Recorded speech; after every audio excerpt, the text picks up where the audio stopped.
இல்லை என்று சொல்லும் மனம் இல்லாதவன், ஈடு இணை இல்லாத கருணை உள்ளவன், இன்னல் பட்டு எழும் குரலை கேட்கின்றவன், எண்ணங்களை இதயங்களை பார்க்கின்றவன்.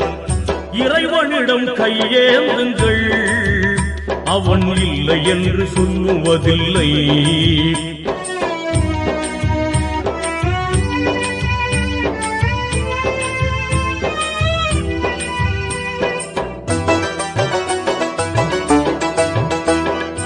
ஆசையுடன் கேட்பவர்க்கு அள்ளித் தருபவன், அல்லல் துன்பம் துயரங்களை கிள்ளி எறிபவன், பாசத்துடன் யாவரையும் பார்க்கின்றவன், பாவங்களை பார்வையினால் மாய்க்கின்றவன், அல்லல் பாழும் மாந்தர்களே அயராதீர்கள், அல்லாஹ்வின்